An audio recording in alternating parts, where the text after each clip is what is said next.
لیکن with in the circle of their injunctions of the Quran and the Sunnah, باقی جتنے معاملات ہیں وہ عوام کے ہیں.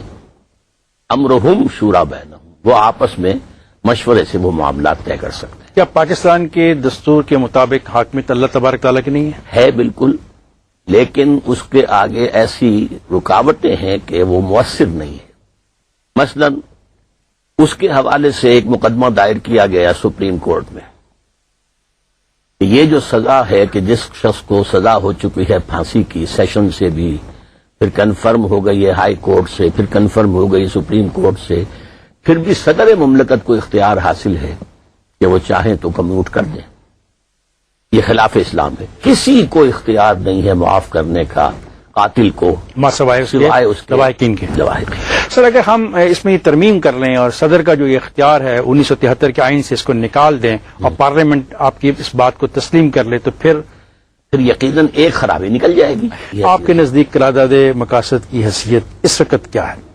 اس وقت تو کچھ بھی نہیں ہے سوائے اس کے کہ آپ یعنی اگر کسی سنیما کا آپ نے افتتاح کرنا ہو تو قرآن مجید کی تلاوت کرا لیں. قرارداد مقاصد کی موجودگی میں کیا آپ سمجھتے نہیں کہ پاکستان ایک اسلامی ریاست ہے جہاں پہ حاکمیت اللہ تبارک و تعالیٰ کی ہے؟ ایک شرط پوری ہوتی ہے نظری طور پر، وہ بھی عملی طور پر نہیں. اور دوسری یہ کہ اگر اس قرارداد مقاصد میں صرف ایک جملہ ایڈ کر دیا جائے that it will take precedence over the whole of the constitution. آپ کی بات کو مان لیتے ہیں.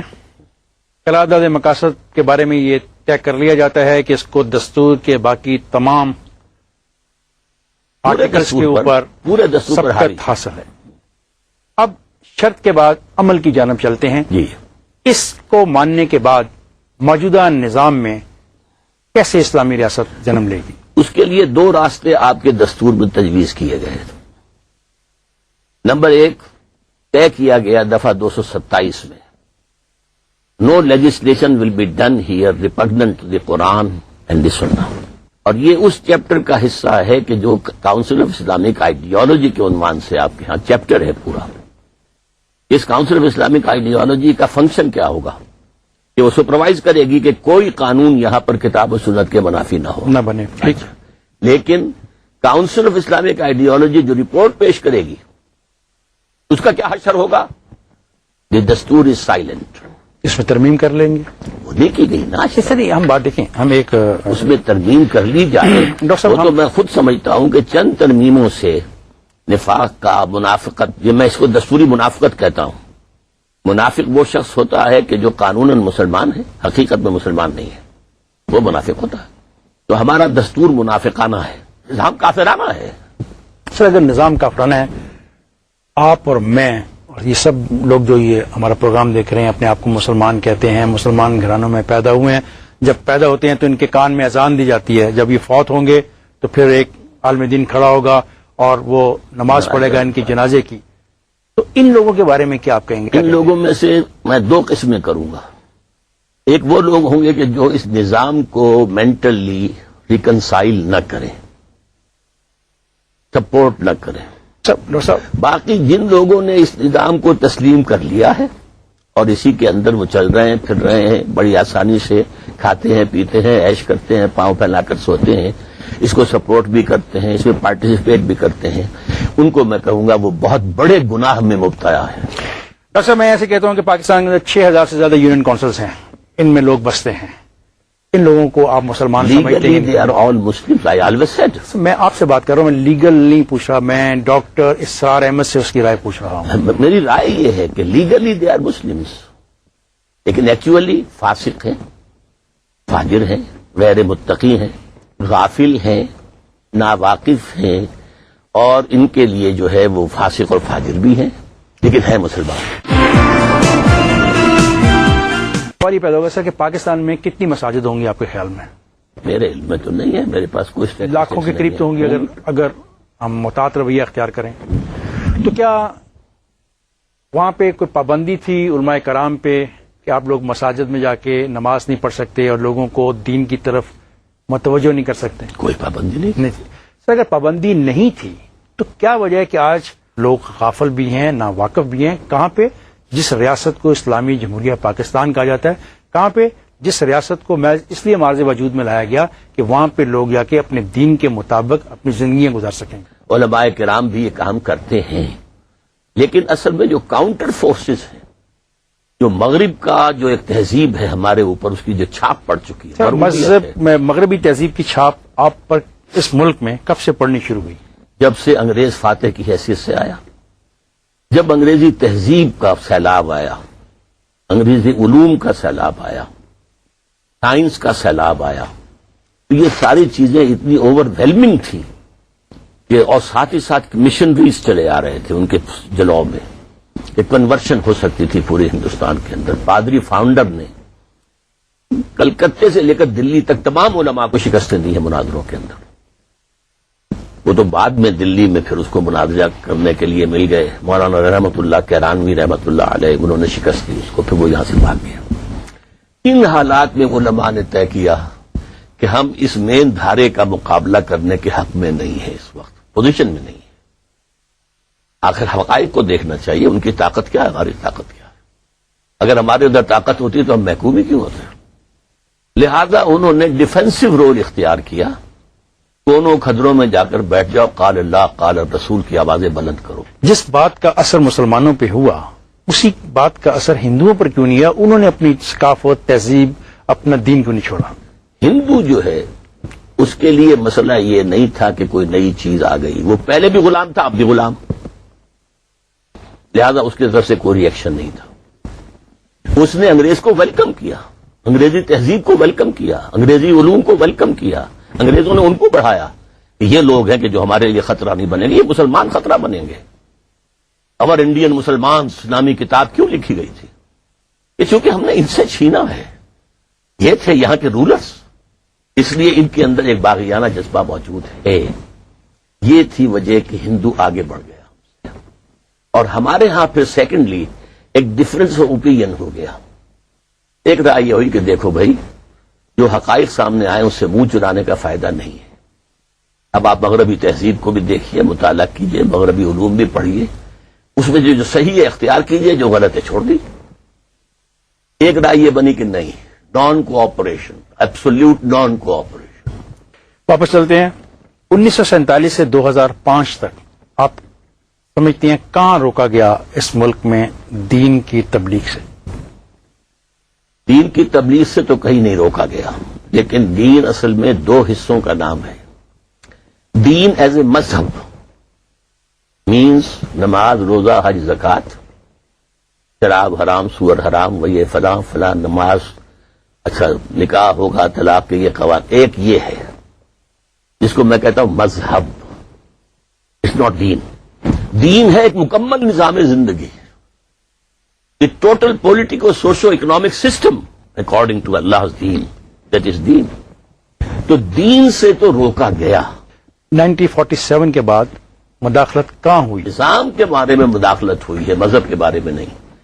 پہلی مداخلت ہوئی ہے جیسا کہ میں نے بتایا آپ کو کہ جو نمایاں ہے، جیسے میرے نزدیک پہلی مداخلت لیاقت علی خان کا قتل ہے. اس کے بعد مخالفت شروع ہوئی یہاں کے مغربی تعلیم یافتہ طبقے سے. کس کا اسلام نافذ کرو گے؟ شیعہ کا، سنی کا، دیوبندی کا، بریلوی کا، اہل حدیث کا، جماعت اسلامی کا. خود اسلام. اس کے بعد ایک بہت بڑا بلنڈر ہو گیا ایک مذہبی جماعت کی طرف سے، جو اس وقت تک ایک سیاسی جماعت نہیں تھی. اس نے الیکشن میں حصہ لے لیا. الیکشن میں حصہ لے کر وہ جماعت جو ہے اب وہ ایک پارٹی بن گئی، پولیٹیکل پارٹی. اب اس کی سپورٹ دوسری پارٹیز کیسے کریں؟ لہذا اسلام جو ہے ڈیوائیڈڈ ہو گیا، اور اس کے لیے مختلف فرقوں کی جماعتیں علیحدہ علیحدہ منظم ہو گئی. اس سے جو مومنٹم تھا اسلام کا وہ ختم ہو گیا. These are the 3 stages. Doctor صاحب، کیا سمجھتے ہیں کہ جماعت اسلامی کا سیاست سے ناطہ جوڑنا پاکستان کی بقا اور اسلام کے پھیلنے میں رکاوٹ بنا؟ میرا یہ خیال ہے کہ واقعی یہ بہت بڑا بلنڈر ہوا ہے ان سے. وہ ادھر کے رہے نہ ادھر کے رہے، اس لیے کہ ان کی جو پروان چڑھے تھے یہ ایک انقلابی پارٹی کی حیثیت سے. اگر دین میرے اگر آپ 3 الفاظ کو بمقابلہ 3 الفاظ کے لے آئیں، جماعت اسلامی ان my eyes From 1941 to 1951, it was ایک اصولی اسلامی انقلابی جماعت. 3 words. اصولی اسلامی انقلابی جماعت. 51 میں الیکشن میں حصہ لے کر اب یہ بن گئی اسلام پسند قومی سیاسی جماعت. سر اگر وہ دین کو لانا چاہ رہے تھے تو پھر کیا کرتے وہ؟ کوئی انقلابی اقدام، عوامی ایک جو ہے فضا تیار کر کے، ذہن تیار کر کے. آپ نے جماعت اسلامی کے حوالے سے ایک جگہ لکھا، ایک تحریک 9 سال کوئی معمولی چیز نہیں ہوتی، اس عرصے میں تو تحریکیں اتنا کام کر لیتی ہیں جو آئندہ کے لیے فیصلہ کن ثابت ہو. اگر ہم آپ سے یہ سوال کریں کہ 33 سال سے آپ کی جدوجہد جاری ہے تو آپ نے اتنے عرصے میں کیا حاصل کر لیا، تو آپ کا کیا جواب ہوگا؟ میرا یہ ہوگا کہ یہ اپنے اثرات ظاہر کرے گی. اب بھی ظاہر کر رہی ہے. کیا آج ظاہر یہ کر رہی ہے کہ بہت بڑے پیمانے پر قرآن مجید کا درس اور ایک انقلابی اس کا میسج جو ہے عام ہو رہا ہے. سر ایک سیکنڈ، میرا سوال بھی یہی تھا، ان قرآن مجید کے درس سے کیا کبھی بھی پاکستان میں کسی نے بھی آپ کو روکا؟ نہیں، مجھے نہیں روکا، اگر اور کسی کو بھی نہیں روکا. اگر کسی کو بھی نہیں روکا گیا تو جس جدوجہد کی بات آج آپ کر رہے ہیں کہ آپ پچھلے اتنے سال سے درس قرآن کر رہے ہیں اور اس درس قرآن کے نتیجے میں ایک ایسی فوج، ایک ایسی ٹیم، ایک ایسا گروہ بن جائے گا جو اصولوں کی طرف، جو حقیقت کی جانب جائے گا، تو باقی لوگ کیا کرتے رہے؟ آئی ایم ناٹ جواب دے. آگے چلتے ہیں آگے. اگر اسلام نظام واقعی اس دور میں قابل عمل ہے تو آپ کس ماڈل کی اختیار کریں گے؟ سعودی، ناٹ ایٹ آل، ایرانی یا طالبانی؟ Not at all. طالبان کا تو ابھی نظام وجود میں آیا ہی نہیں تھا، آؤٹ آف کوشچن. ابھی تو طالبان نے لے دے کر چند قوانین نافذ کی. ڈاکٹر صاحب آپ نے یہ بھی کہا کہ امام مہدی کا ظہور ہونے والا ہے اور جو طالبان ہیں اس کی فوج ہے. میں نے نہیں کہا.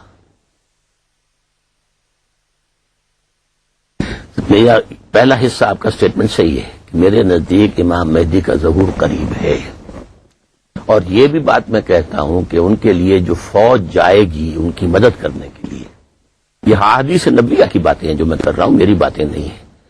کیونکہ پروفیسی جو ہے وہ پروفیٹک جو ایک مشن ہے اسی کا حصہ ہوتا ہے. ہم تو نبی نہیں ہیں، پروفٹس نہیں ہیں. حضور نے فرمایا کہ عرب کے اندر اس طرح کا معاملہ ہوگا کہ ایک بادشاہ کے انتقال کے بعد یہ خانہ جنگی ہو جائے گی، پھر ایک شخص وہاں سے مدینے سے چھپ کر بھاگے گا مکے اور چھپ جائے گا. آپ نے کہا کہ سن 1962 میں امام مہدی کی پیدائش ہو چکی ہے. جی میرا گمان ہے کہ 1962 میں، یعنی جو حالات اینڈ ٹائمز کے بارے میں احادیث میں آتے ہیں وہ اب اتنے نزدیک نظر آ رہے ہیں کہ غالباً امام مہدی کا ظہور اب قریب ہے. لیکن یہ سب کنجیکچرز ہوتے ہیں، اس میں کوئی یقین کے ساتھ ہم بات نہیں کر سکتے. آگے چلتے سر، آپ خلافت راشدہ کے دور کو اصلی اور حقیقی خلافت سمجھتے ہیں. جی اب ہمارا یہ سوال ہے کہ چاروں خلفائے راشدین میں جی آپ دیکھیں تو طریقہ انتخاب مختلف ہے. کا مطلب یہ ہے کہ کوئی پانچواں بھی ہو سکتا؟ اس کا کوئی تعین آپ نے کیا؟ نہیں. کون کا؟ نہیں، میں نے کیا ہے، ایک اپنا تصور دیا ہے کہ اب جو ہے اس کا انتخاب ہوگا جو ایڈلٹ فرنچائز کی بنیاد پر ہوگا. اس میں یہ ہے کہ جو شخص بھی میدان میں آئے گا اس کی تھورو اسکریننگ ہوگی. پہلے کردار کیسا ہے، پیسہ تمہارے پاس آیا ہے تو کہاں سے آیا ہے، تمہارے محلے والے تمہیں کیا کہتے ہیں. آئین پاکستان آئین میں بھی یہ لکھا ہوا ہے 62-63 آرٹیکل 62-63 میں، لیکن اس کو طے کر دیا ہے کہ صرف مخالف کینڈیڈیٹ اعتراض کر سکتا ہے. اب مخالف کینڈیڈیٹ جانتے ہیں کہ وہ بھی چور، میں بھی چور. آپ نے طریقہ کہ خلیفہ کا انتخاب بلا واسطہ پورے ملک کے مسلمان کریں گے، اسے پارلیمنٹ کے مجلس شورا کی اکثریت کا محتاج نہیں بنایا جائے گا. جی تو یہ کیا بات ہوئی؟ پارلیمانی نظام میں یہ ہے کہ ہر وقت جو ممبرز آف پارلیمنٹ ہیں ان کے رحم و کرم پر حکومت کھڑی ہے. ایک گروپ پھدک جائے تو بٹ گئی. لہذا پرائم منسٹر یا جو بھی ان پاور ہیں ان کا سب سے زیادہ وقت لگتا ہے لوگوں کو راضی رکھنے میں، and they buy them out. اس نظام میں نہیں ہوگا. اس میں تو نہیں ہوگا. اس میں تو وزیر جو ہے آپ کو معلوم ہے، صدر جو ہے امریکہ کا جس کو چاہتا ہے وزیر بناتا ہے. بلکہ انہوں نے ایگزیکٹو کو اور مقننہ کو، لیجسلیچر کو اتنا علیحدہ کر دیا ہے کہ فرض کیجئے کہ ایک صدر چاہتا ہے ایک سینیٹر کو وزیر بنانا تو اسے وہاں سے استعفیٰ دینا پڑے گا. کانگریس مین کو لینا چاہتا تو اس کو وہاں سے استعفیٰ دینا پڑے گا. آپ کی کتاب پاکستان میں نظام خلافت کیا، کیوں اور کیسے، صفحہ 17 آپ نے تحریر کیا. سیاست و ریاست کے سلسلے میں شریعت اسلامی نے صرف اصول عطا کیے ہیں، اس کی کوئی شکل کا تعین نہیں کیا. جب سیاست اور ریاست کی کوئی شکل بھی لازم نہیں ہے تو موجودہ نظام حکومت میں کیا خرابی ہے، اور خلافت ہی کو آپ واحد نظام حکومت کے طور پہ کیوں لینا چاہتے ہیں؟ جو خلافت کو تو اس لیے کہ مسلمان ہیں، ہمارا ایمان خلافت پر ہے. ہمارے جبکہ اسلام میں تو تعین ہی نہیں ہے. اسلام میں خلافت کا تعین کہاں ہے؟ کچھ اصولوں کا تعین ہے، ڈیٹیل نقشوں کا تعین نہیں ہے. ساورنٹی اللہ کی not only in principle but also practically. Number one, اللہ اور اس کے رسول کے احکام کی بالا دستی over everything, over every aspect of the life. Number three, کون طے کرے گا کہ کتاب و سنت سے تجاوز ہو گیا یا نہیں؟ جوڈیشری جو طے کرے گی. کوئی علماء کا بورڈ نہیں ہوگا، کوئی راہبر نہیں ہوں گے. Number 4, non Muslims will be second rate citizens. یہ سب سے کڑوی گولی، یہ دیکھیں یہ سب سے کڑوی آپ گولی کیا ہے. کر رہے ہیں، بٹ آئی ہیو ٹو سے کیا کر رہے ہیں آپ؟ صحیح کر رہا ہوں. توبہ توبہ توبہ. Legislation in Islam is based on Quran and the Sunnah. And a person who doesn't believe in Quran, doesn't believe in Sunnah, how can he subscribe? جزیہ دے کے جزیہ دے کر وہ رہے گا، سیکنڈ ریٹ شہری رہے گا، جزیہ دے گا. لیکن یہ کہ ان کی اپنی پارلیمنٹ ہو سکتی اس ہے، کے متبادل جو آپ لوگوں کے ساتھ ہندوستان میں ہوگا پھر وہ کیا؟ کوئی حرج نہیں. آپ ہندوستان کے ہندوستان کروڑوں کو- مسلمانوں کو ہندوؤں کے آگے پھینکنا چاہ رہے آج ہیں؟ یہ کیا بات ملا کہ ہوا ہے انہیں؟ مجھے بتائیں تو صحیح، انہیں ملا کیا ہے ایجوکیشن؟ ایسے تو نہیں، ایسے تو اعلان کسی نے نہیں کیا کہ ان کو مسلمانوں کو سیکنڈ گریڈ سٹیزن آف یہ اعلان انڈیا سمجھ کیا جاتے تو اس سے ہیں. کوئی فرق واقع نہیں ہوتا. ہیں تو صحیح second rate, actually they are آپ سیکنڈ کا یہ ریٹ. فیصلہ اب دنیا بھر میں مسلمانوں کے لیے مسائل پیدا نہ کر دے گا؟ کرے، میں جس چیز کو حق سمجھتا ہوں اسے بیان کرتا ہوں. سر بھارت میں اسلامک ریاست، آپ کی ریاست میں غیر مسلم کو ووٹ کا حق ہوگا؟ وہ ووٹ دیں گے اپنی اسمبلیز کے لیے. تو ہندوستان میں کیا مسلمانوں کو ووٹ کا حق ہے؟ میں تو کہتا ہوں کہ انہیں چاہیے کہ وہ کہیں یا تو ہمیں سیپریٹ جو ہے وہ دے دو ووٹنگ کا معاملہ، الیکٹوریٹ، ورنہ ہم حصہ ہی نہیں لیتا. کیونکہ آپ نے اتنے عرصے ان سے جنگ کی تھی کہ we are not one nation. اب کتنے بڑے جھوٹے ہیں آپ جب آپ کہتے ہیں کہ ہم ایک نیشن ہیں. اچھا، جب آپ کی سوسائٹی میں ایک پورا کا پورا سیکشن شامل ہی نہیں ہوگا ریاستی امور میں تو وہ روندا نہیں جائے گا؟ کس طرح نہیں جائے گا؟ روندا جائے گا. رہے گا. آپ کے ہاں، آپ کے اس ملک کے اندر کتنا کچھ حصہ لیا پارسیوں نے سیاست کے اندر. Were they trampled? They had the freedom to do business. They had the freedom to take education. بہترین تعلیمی ادارے کراچی میں پارسیوں نے بنائے، بہترین ہسپتال پارسیوں نے بنائے. They lived as respectable minorities. اس اعتبار سے یہ ووٹ سے کچھ حاصل نہیں ہوتا، یہ سوائے fraud کے. Sir were they ever declare second grade? Never. But what I am saying is, if they are declared, there is no harm. کوئی پریکٹیکل فرق نہیں واقع ہوگا جو اس وقت ان کی پوزیشن ہے. غیر مسلموں کے لیے جو قانون سازی کی جائے گی اس میں ان کو پھر کیسے نمائندگی دی جائے گی؟ ہم ان کو تو نمائندگی دی ہی جائے گی. اب اس کے بعد ان کی پروپوزلز کس حد تک ہمارے لیے ایکسیپٹیبل ہیں یہ ہم دیکھیں گے. ڈاکٹر صاحب، نظام خلافت میں مخلوط قومیت کی نفی ہوگی لیکن انتخاب میں وہ مسلمان مرد حصہ لیں گے جن کا کردار مشتبہ نہ ہو. کیا عورتوں کو بھی انتخاب لڑنے کا حق ہوگا؟ انتخاب اس کے لیے تفصیلی قواعد جب یہ نظام بنے گا تو بنا لیے جائیں گے. میری ذاتی رائے یہ ہے کہ خاص ایج سے اوپر کی عورتوں کے لیے الاؤ کیا جا سکتا. آپ کی کتاب ہے پاکستان کی سیاست کا پہلا عوامی اور ہنگامی دور، اس میں آپ نے تحریر کیا 1964 کے صدارتی انتخابات کے موقع پر 1958 کے بعد پہلی مرتبہ ملکی سیاست کے میدان میں کچھ ہلچل پیدا ہوئی. محترمہ فاطمہ جناح کی ہمت و جرت نے دیمک کی طرح ماشاء اللہ کے عصا سلیمانی کو چٹ کر لیا. اب یہاں پر آپ محترمہ فاطمہ جناح کی قیادت کی تعریف کر رہے ہیں. اگر وہ انتخاب جیت جاتی تو وہ ملک کی سربراہ ہوتی. فاطمہ جناح اگر میدان میں نہ ہوتی تو ایوب خان کا مقابلہ کرنے کی جرت کسی اور میں تھی ہی نہیں. اس پہلو سے اس کا موجود ہونا اس وقت ان کا وہ ایک یعنی بہترین بات تھی تو عورت تھی نا، عورت تھی، ٹھیک ہے، لیکن اس نے چیلنج کیا. جیسے حضرت عائشہ صدیقہ رضی اللہ تعالی عنہا نے چیلنج کیا، وہ آئی میدان میں. کیا عورت سربراہ بن سکتی ہے؟ عورت سربراہ میرے نزدیک اس کے لیے بھی کوئی حرمت قطعی نہیں ہے اسلام میں سربراہ بننے میں، لیکن یہ ہے کہ اسلام کا مجموعی نظام جو ہے اس کے اندر اس کا بہت کم امکان ہے. آپ کی کتاب میں لکھا ہوا ہے کہ عورت سربراہ نہیں بن سکتی. کون سی کتاب میں؟ پاکستان میں نظام خلافت اس کے سر پیج ہم صفحہ 29 کا حوالہ دے رہے ہیں، اس میں آپ نے سب ہیڈ لائن 8 میں کیا خواتین کی شرکت، آپ پڑھ کے سنا دیں، مجھے دکھا دیجیے. رائے اس پورے نقشے میں خواتین کی شرکت اور شمولیت کا سوال. تو اس سلسلے میں یہ امر تو قطعی طور پہ طے ہوگا کہ کوئی عورت خلافت کے منصب پر فائز نہ ہو سکے گی، اس لیے کہ یہ اگرچہ حرام مطلق تو نہیں مگر مکروہ تحریمی کی حد تک ناپسندیدہ ضروری ہے. میری بات تو واضح ہو گئی، حرام مطلق نہیں ہے کہ آپ نے تو بات طے کر لی کہ یہ امر تو قطعی طور پہ طے ہوگا کہ کوئی عورت خلافت کے منصب پر فائز نہ ہو سکے. یہ صحیح ہے. اصل میں آپ نے پہلے لفظ خلافت کا استعمال نہیں کیا تھا، حکمرانی کا کیا تھا. اسلامی ریاست میں سربراہ کون ہوگا؟ اسلامی ریاست نہیں کہ خلافت، اسلامی ریاست تو ساری اسلامی ریاستیں کہلاتی ہیں. میں مدنی ملت کے حوالے سے بات کر رہا تھا. اب یہ سوال وہ ہمارے اسلامی ریاست تو نہیں تھی. ٹھیک. آپ نے اپنی کتاب پاکستان میں نظام خلافت کیا کیوں اور کیسے میں تحریر کیا کہ پاکستان کو دوست ممالک بالخصوص چین کے ساتھ باضابطہ دفاعی معاہدہ کرنا چاہیے. علماء دین کی رائے میں غیر مسلم مسلمانوں کے دوست نہیں ہو سکتے، تو پھر ایسے معاہدے کی گنجائش آپ کے نزدیک کیسے نکلی؟ قرآن نے صرف یہ کہا ہے کہ یہود اور نصارہ کو اپنا دوست نہ بناؤ. چینیوں کا نام نہیں لیا، ہندوؤں کا نام بھی تو نہیں لیا نا؟ نہیں لیا. تو ہندو ہمارے دوست ہو سکتے ہیں؟ بنا سکتے ہیں، ہندو کے ساتھ ہم دفاعی معاہدے میں جا سکتے ہیں؟ جا سکتے ہیں، ہندو کے ساتھ ہم مشترکہ معاہدے کر سکتے ہیں؟ کر سکتے ہیں. آگے چلتے ہیں کہ آپ کی رائے میں اجتہاد کا حق پارلیمنٹ کو ہونا چاہیے. پارلیمنٹ سے مراد کیا ہے؟ جو موجودہ میری بات سنیے. قومی اسمبلی اور سینٹ ہے اور صوبائی اسمبلیاں موجود ہیں ہمارے وہ ملک میں، اجتہاد نہیں کریں گی، وہ یہ طے کریں گی کون سا اجتہاد اڈاپٹ کریں. دیکھیے علماء ہے، یہ دیوبندی علماء کا اجتہاد ہے، یہ بریلی علماء کا اجتہاد ہے، یہ وہاں قوم کا اجتہاد نہیں ہو سکتا، قوم کا اجتہاد تو مسلمانوں کا اجتہاد نہیں ہو سکتا. قوم انہی پر مشتمل ہے. اجتہاد سب کرے. کس کا اجتہاد قانون کا درجہ حاصل کرے گا؟ اس کا فیصلہ کون کرے گا؟ پارلیمنٹ.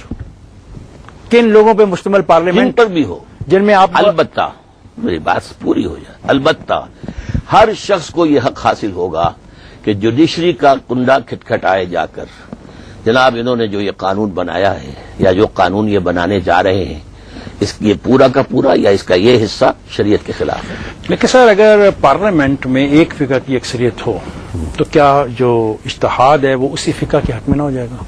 یہ تو ڈیفیکٹو شکل ہو سکتی ہے اگر پارلیمنٹ میں ایک ہی فقہ کی اکثریت ہو، لیکن جو چیز میں تجویز کروں گا وہ یہ ہے کہ ہمیں اس سے اٹھ کر اسلامی نظام قائم نہیں ہوگا جب تک کہ ہم فقہی تقسیموں سے اٹھ نہیں جائیں گے. سر آپ نے خود لکھا ہے کہ اس میں ہرگز کوئی شک نہیں کہ فقہی اختلافات ایک حقیقت واقعی ہیں اور ان کو یکسر ختم کر دینا ممکن ہی نہیں، محال عقلی ہے، اور عہد حاضر کی اسلامی ریاست یا نظام خلافت میں ان کو مناسب قانونی اور دستوری حیثیت دینا لازمی ہے. سر کیا ایک ملک میں دو مختلف فقہی قوانین چل سکیں گے؟ نہیں. اصل میں اس بات کو سمجھ لیجئے کہ قانون کے دو حصے ہیں، the personal law and the law of the land. Law of the land بھی ہو سکتا ہے، پرسنل لا 100 بھی ہو سکتا پاکستان میں لا آف دی لینڈ کون ہوگا؟ ہے. لا آف دی لینڈ جو بھی بنائے گی پارلیمنٹ. آپ کی رائے میں اسلامی ریاست میں سیاسی جماعتوں کی اجازت ہوگی جن کو الگ الگ منصور بھی ہو سکتا ہے؟ جی. جب ایک نظام، ایک قانون اور ایک ہی طریقہ رائج ہوگا تو سیاسی جماعتوں کا کیا مقصد ہوگا؟ سیاسی جماعتوں کا مقصد ہوگا کہ جو ڈیٹیلز ہیں جو کتاب و سنت کے اندر تفصیلاً نہیں آئی ہیں اس میں ہمیں جو رائے بنانی ہوگی تو اس میں ایک کا منشور ایک ہے، دوسرے کا اور ہے. صوبوں کو کتنے حقوق دیے جائیں، کتنے مرکز کے پاس رہے، یہ کتاب و سنت کی بحث تو نہیں ہے. سر معذرت چاہوں گا، گستاخی اگر نہ کروں. نہیں، ضرور کریں. ایسی صورتحال میں جب اسلامی ریاست میں سیاسی جماعتوں کی اجازت ہوگی جن کا الگ الگ منشور بھی ہوگا تو کیا ایسا نہیں ہوگا کہ جو سیاسی جماعتیں ہیں وہ فقہوں کی بنیاد پر ہی بنیں گی؟ اگر بنے بھی تو فقہ کو ہم حرام تو نہیں کہتے. تو آج پاکستان ہم کے اندر جو صرف یہ تقسیم ہے، کریں گے. آج پاکستان کے اندر جو تقسیم ہے ہم اس کو تو آپ برا سمجھتے ایک میری ہیں. بات سنیے، ایک ہم اس کو جو ہے اس کی اجازت نہیں دیں گے کہ شریعت کے اندر جو ہے جو لا آف دی لینڈ ہے ان میں فقہوں کو بنیاد بنایا جائے. سر میں اور چل کے کھل کے بات کرتا ہوں.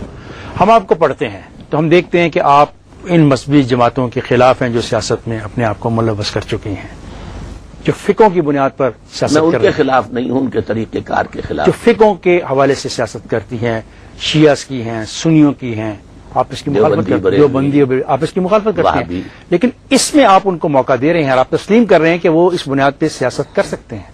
یعنی یہ کہ ان کو اصل تو موقع ہم دے رہے ہیں پرسنل لا کا، پرسنل لا کے قوانین بنانے کے اندر وہ کوئی کام کریں، اپنی بات کہیں، اس کو پھر سامنے لے کر آئیں تو اعتراض نہیں ہوگا، لیکن ہم ہر جماعت کے جو منشور ہوگا اسے ہم اسکرین کریں گے، جیسے صدر کے لیے جو امیدوار آئے گا اس کی اسکریننگ ہوگی، منشور ول بی اسکرین، کہ اس میں کوئی چیز کتاب و سنت کے منافی نہ ہو۔ یعنی ان سیاسی جماعتوں کو پہلے اپنا منشور آپ کو دینا پڑے گا اسکریننگ کے لیے، اسکریننگ کے لیے۔ تو پھر آزادی کیا ہوئی؟ آزادی کا کی ہوئی؟ آزادی اظہار کا ہوئی؟ مادک پدر آزادی کے ہم قائل نہیں ہیں، آزادی with in the injunctions of the Quran and the سنہ۔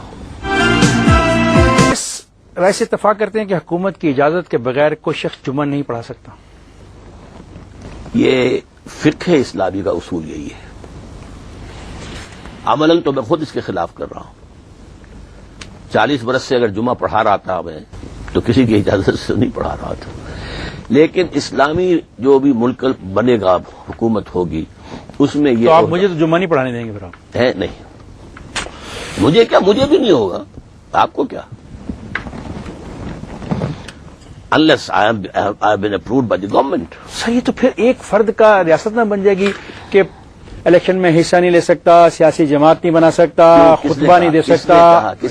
آپ کی باتیں تمام سے کون نہیں لے سکتا؟ آپ نے کہا کہ جن لوگوں کو اجازت ہوگی اس کے لیے تعین کیا جائے گا، ایسے لوگ حصہ لیں گے، ایسے لوگ حصہ نہیں لیں گے، جو الیکشن کے اندر امیدوار بن کر آئے ہیں۔ ایک اور پھر آپ نے کہا کہ وہ جو سیاسی جماعتیں ہیں ان کو پہلے اپنا دکھانا پڑے گا، وہ سیاسی جماعت کائے کو بنا رہے ہیں، کیوں بنا رہے ہیں، اس پہ بھی آپ اجازت نہیں دے رہے، اور یہ جو خطبہ ہے اس کی بھی آپ اجازت نہیں دینا چاہتے، سب چیزیں ایک آدمی کے ہاتھ میں رہیں گی، تو یہ بڑی بدترین عملیت نہیں ہو جائے گی آج کے دور میں؟ اس مسئلے میں نے خود ابھی سوچا نہیں ہے، لیکن میں نے آپ کو بتایا کہ فقہ کے مطابق ایسا ہی ہے۔ سر میں ڈاکٹر صاحب آپ سے پوچھنا چاہ رہا ہوں، کیا کریں، اتنا اقتدار آپ جب ایک آدمی کو دے دیں گے تو پھر انجام کیا ہوگا؟ ایک آدمی تو نہیں ہوگا نا، کون؟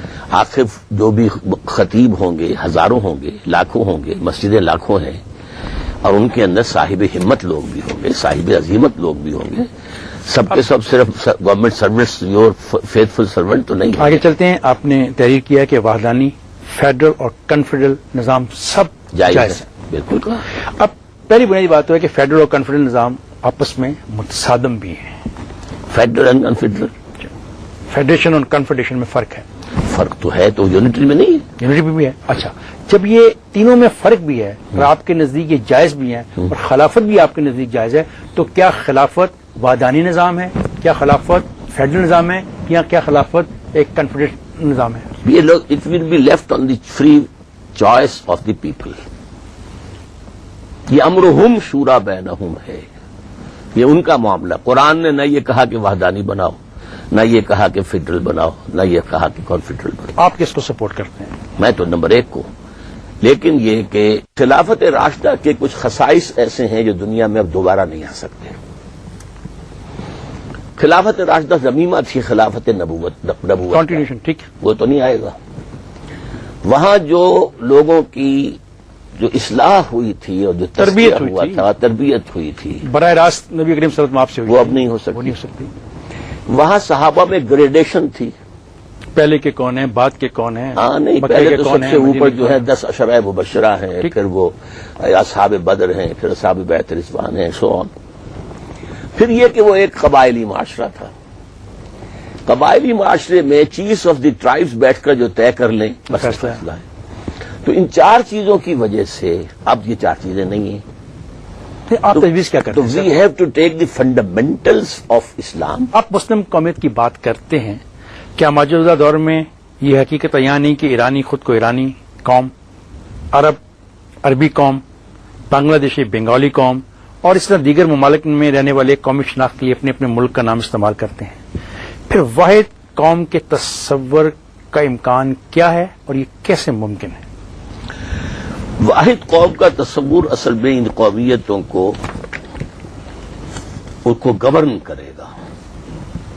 ایک قوم کے اندر قومیتیں ہو سکتی ہیں، جیسے قریش ایک قبیلہ تھا، اس میں بہت سے گھرانے تھے، یہ بنو امیہ ہیں، یہ بنو ہاشم ہیں، یہ بنو عدی ہیں، یہ بنو تیم ہیں، یہ فلاں ہیں، یہ فلاں ہیں۔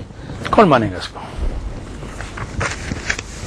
انسان ہی مانیں گے انشاءاللہ. کیا آپ ان ممالک کو فتح کریں گے؟ نہیں، فکر فتح کرے گا. کیسے اکٹھے ہو جائیں گے سارے؟ فکر فتح کرے گا.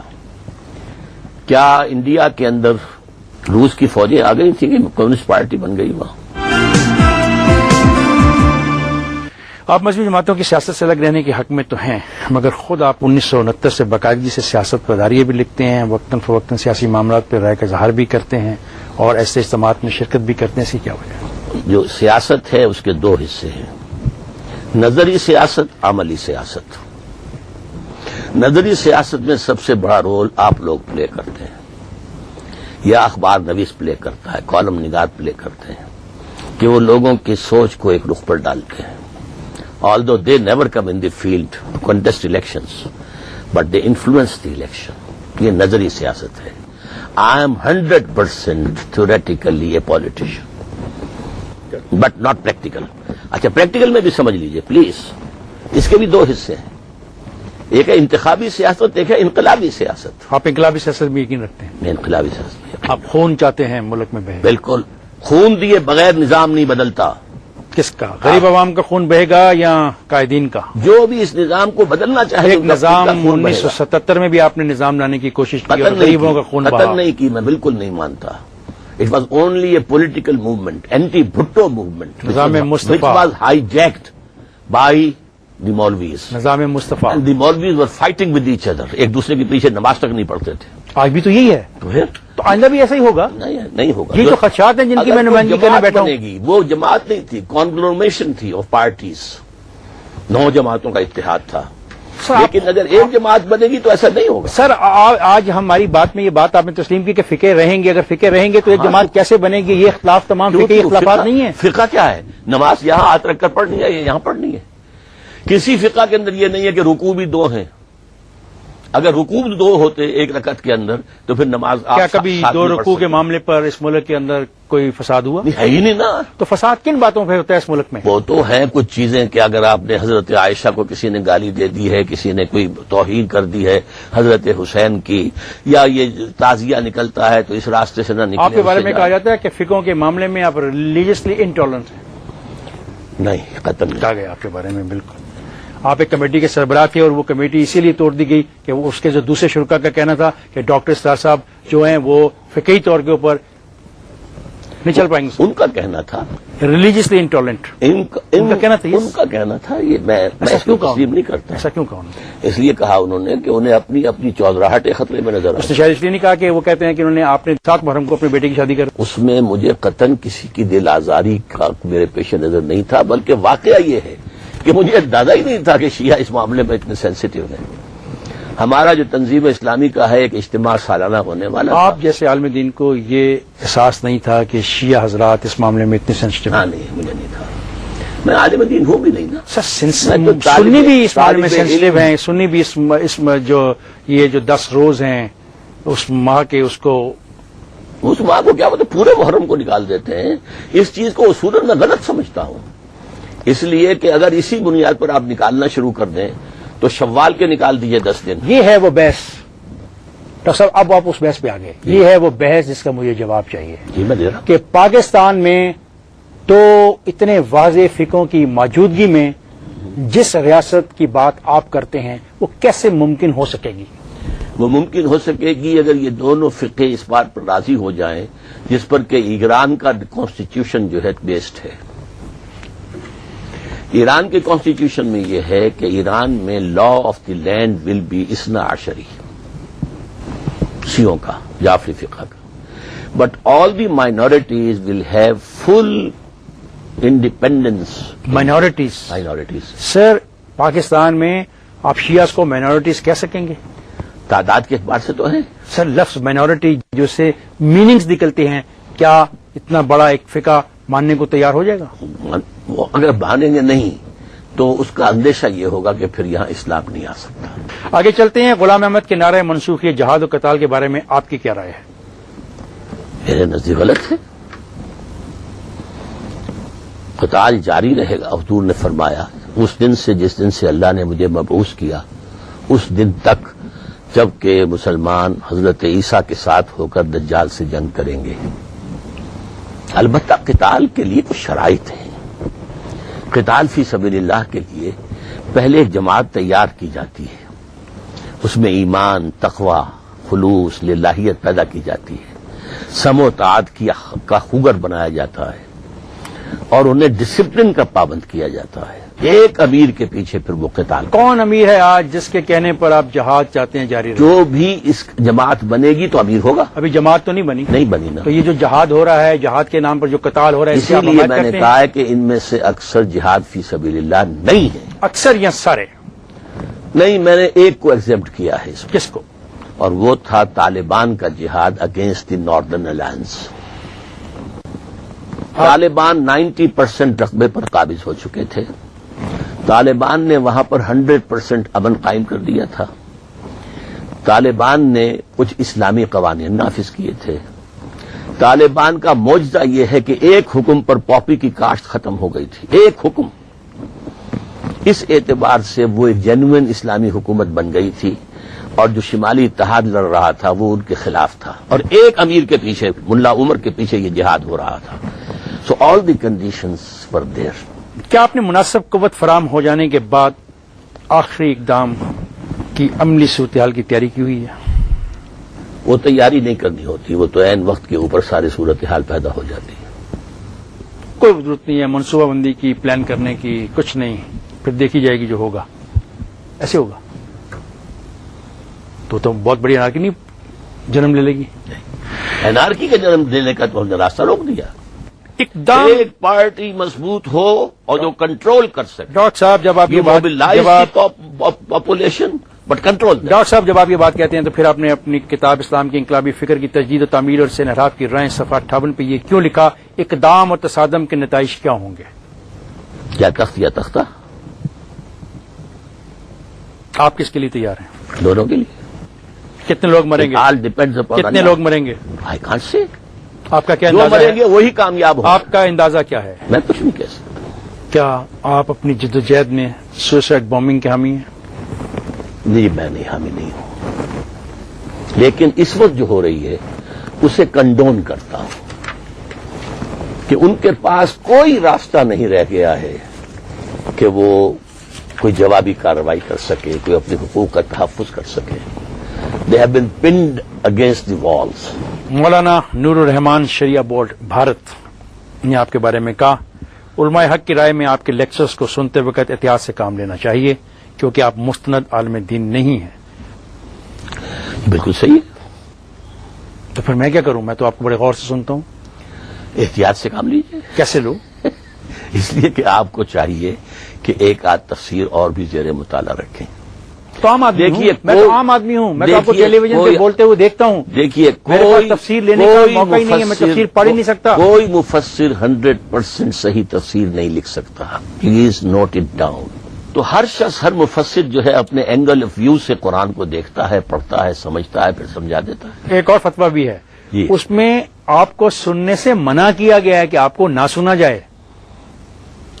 جہاں یہ بھی ہونے والی بات ہے، اس لیے کہ ہر دور کے علماء کا جو اپنا ایک مقام مرتبہ ہوتا ہے، اگر کسی بھی پہلو سے وہ محسوس کریں کہ اس کو کوئی مجروح. ڈاکٹر صاحب جب علماء ہی متفق نہیں ہو رہے آپس میں تو قوم کیسے کٹی؟ علماء کبھی متفق نہیں ہوں گے. پھر قوم بھی کبھی لیکن اکٹھی نہیں ہوگی. نہیں، قوم ہوگی. علماء کے ماننے والے آ جائیں گے، آ جائیں گے.